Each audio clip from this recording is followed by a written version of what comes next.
Come with me to qualifying day at Silverstone for the British Grand Prix, and today we had fast track and inner track access. I woke up at 5 a.m. because we had to leave at 6 to be able to even get to the circuit for 7 a.m. and we ended up getting in with fast track at about 20 past 7, walking straight from the car in Silverstone Village round to the paddock entrance, and it was already rammed. Saw some of the teams starting to arrive, saw Kim Illman, saw this old Aston Martin that I was absolutely obsessed with, and then the drivers started arriving. So Lando, then Nico, then Charles first of all. Then we saw Damon Hill on his bike and Zach Brown on his way around to the historic paddock ready for the historic car demonstration because he owns the Nigel Mansell Williams that he drove in the parade. And next thing I know, Mick Schumacher was in front of me, and anyone who knows me will know why I immediately looked at my dad and started crying. Like, I love Mick Schumacher in his own right, but I share a birthday with Michael Schumacher, and I had spent every birthday since I was 12 being sad over the fact that it was also his birthday and he'd had his accident. And the Mercedes boys arrived in quick succession, and Kimi, bless him, he may be a Formula 1 driver, but he is not a professional parker, let me tell you. Somebody get this boy a valet. My dad and I went for a little wander to look at some of the cars that the drivers had arrived in, and while we were doing that, Esteban Ocon finally pulled up on his moped. We were slightly disappointed that we didn't really get to see any drivers up close. The closest we got was George Russell,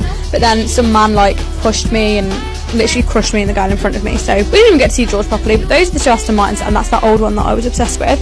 And then my dad and I headed back round. We were going to try to go to the historic paddock, saw Martin Brundle as he was leaving, but the steward said they were having a little tribute in there for Eddie Jordan, so obviously they closed it off and we were going to go back later. So we headed round to the Lando stand for P3. It was super busy, I've never seen Silverstone so busy. And then we sat and we watched the F2 sprint race. Quadrant said they were going to do a meet-up by the Lando stand at 1:30. That photo my dad took from the grandstand. Crazy.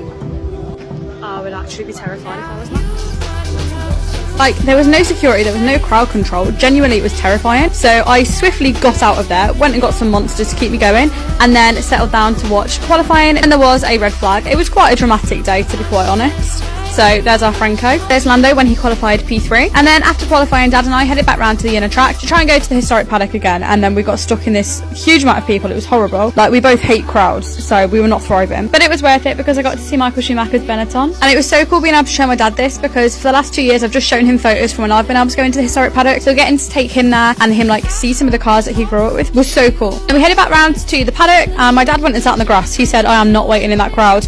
I sacrificed my dignity and my sanity, got to meet some really cool people, got a photo with Adrian Newey, called him a genius, absolutely glazed him, but it's the truth. There's the new Red Bull CEO, guys. Saw Franco and Pierre as they were on their way back into the paddock after they'd been to the main stage. Got a photo with George Clarkey. He was baffled by the fact that people wanted photos with him. Saw Sir Lewis Hamilton in the flesh. Overwhelming. Lando Norris, I have still not got a photo with him. 4th British Grand Prix. Did get Paul Aaron to sign my hat though. As we were leaving, they were playing the England Women's Euros match. We headed back to the car where I swiftly stared ahead in silence for about half an hour. What a crazy day.